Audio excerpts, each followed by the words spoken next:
Somewhere on the front line in Ukraine, a quadcopter that cost less than a used smartphone climbed into the air, found a main battle tank worth several $1,000,000, and destroyed it with a single strike.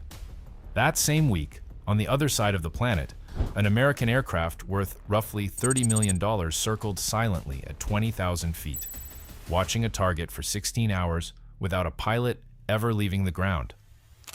Both of these machines are called by the exact same word, a military drone.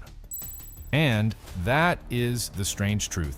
Almost nobody stops to question, because the gap between the cheapest drone in service and the most expensive one is wider than the gap between a pistol and an aircraft carrier. To make sense of that chaos, the United States military does something most people have never heard of. It sorts every drone on Earth into exactly 5 groups, ranked by weight and by how high they fly. And the system reveals something genuinely unsettling about modern war. The cheapest group, the one nobody used to take seriously, is now doing the killing that the most expensive groups were built for. So here is how the military actually ranks its drones. From the hand-thrown spies to the giants that never land, and why the bottom of that ladder just rewrote the rules.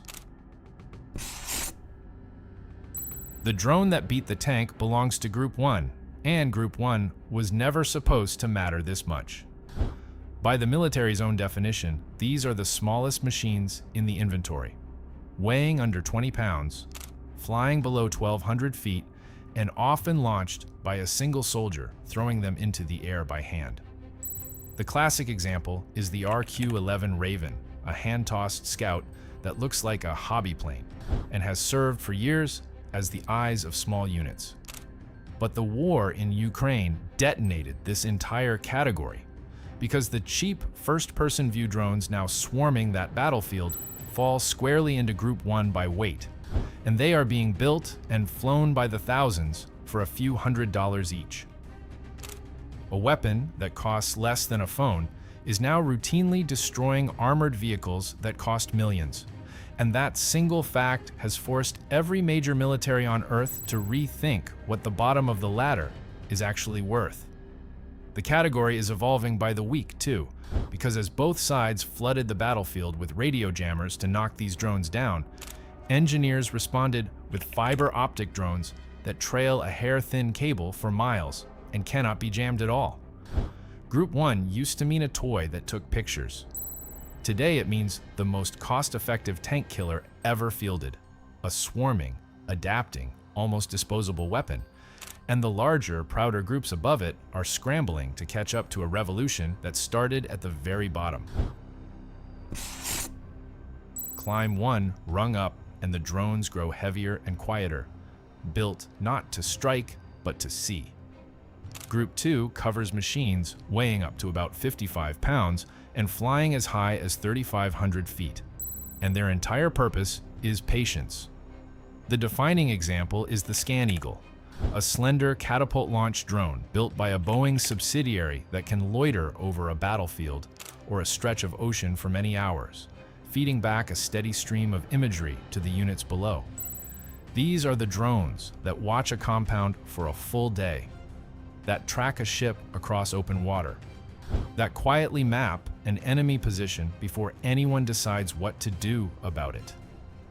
Many in this group never need a runway at all, recovered by flying into a vertical cable or snatched out of the air by a hook, which lets them operate from the deck of a small warship or a patch of open ground far from any base.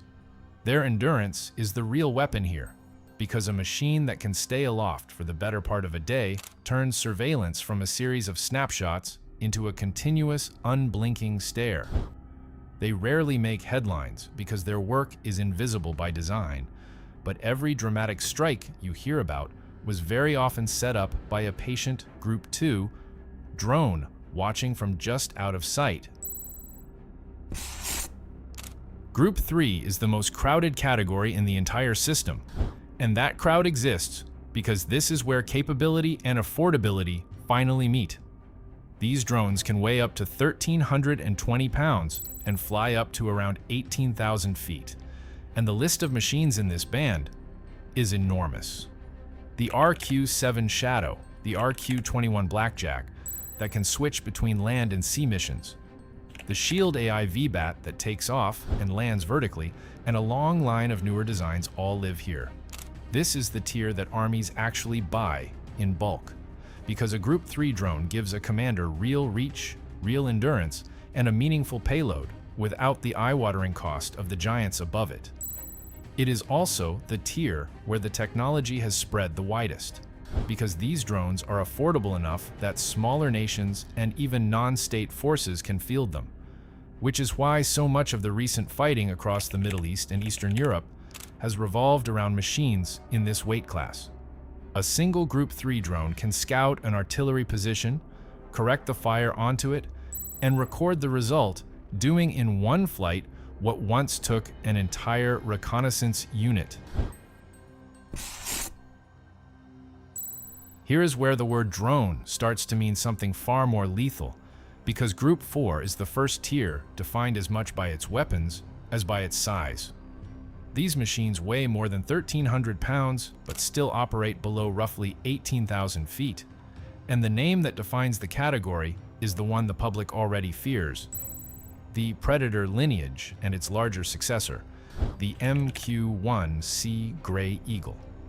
This was the tier that turned the drone from a camera into a hunter, an aircraft that could find a target, follow it patiently for hours, and then destroy it with a missile, all while its operators sat in a control station thousands of miles away.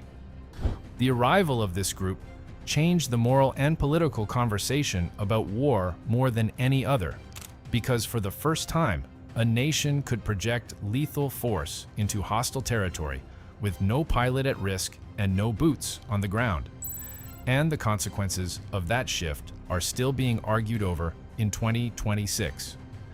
Yet this tier is also discovering its own limits, because the same large, predictable, expensive aircraft that dominated the skies over Iraq and Afghanistan have proven dangerously vulnerable against a real air defense network, with several high-value drones in this class shot down over contested regions in recent years. The lesson is uncomfortable for the militaries that spent fortunes on them, because a hunter that rules the sky over a weaker enemy can become an easy target the moment it meets a serious one.